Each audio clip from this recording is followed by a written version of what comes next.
কেন তোলে ঢেউ, কেন ভেঙে দেয় জানে না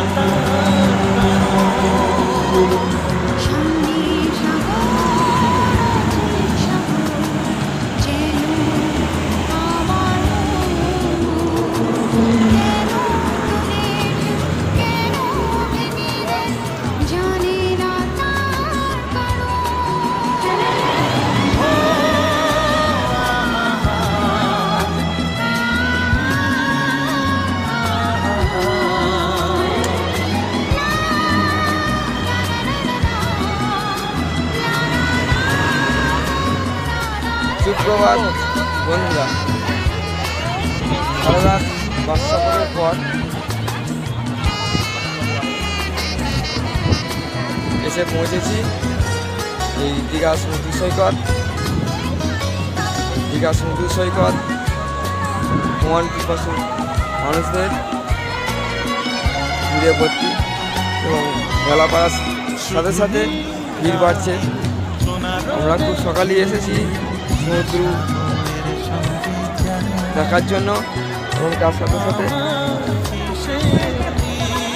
সূর্য ওঠার দৃশ্য দেখাতে, কিন্তু দুর্ভাগ্যবশত যার কারণে সেটা আমাদের দেখা সম্ভব হয়নি। এবং সমুদ্র সৈকতে ছোট ছোট স্পিডবোট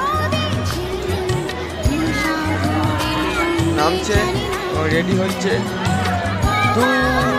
আজ সমুদ্রে ট্রলার আসছে, ট্রলার দেখা যাচ্ছে কিনা আমি বুঝতে পারছি না, তবে কাছে এলে অবশ্যই দেখাবো। কিন্তু সকাল একটু বেলা বাড়ার সাথে সাথে চান করার উদ্দেশ্যে অনেক ছেলে কিন্তু নেমে পড়েছে। যত বেলা বাড়বে চান করার উৎসাহ বাড়বে এবং আসতে থাকবে। খুব সকালে যখন এসেছিলাম তত এত ভিড় ছিল না, কিন্তু বেলা বাড়ার সাথে সাথে কিন্তু মানুষ আস্তে আস্তে ভ্রমণ বাড়ছে এবং ভ্রমণ পিপাসু এবং ঘোড়ায় চড়া মানুষ কিন্তু বাড়ছে, ঘোড়ার সংখ্যা বাড়ছে, স্পিডবোট আসছে। এই দীঘা সমুদ্র সৈকত কিন্তু একটি সুন্দর সমুদ্র সৈকত। ছোটোখাটো উইকেন্ডে পালন করার আদর্শ জায়গা এবং সময়ের সাথে তাল মিলিয়ে দীঘা ঘুরে বেড়ানো খুবই সুন্দর একটি জিনিস। ব্যস্ততার জীবন, ব্যস্ততাকে উপভোগ করার এই দীঘা।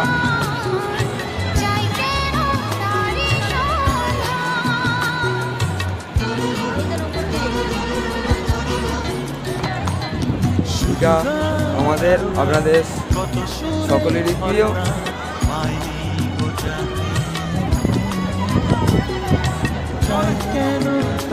সমুদ্র সৈকত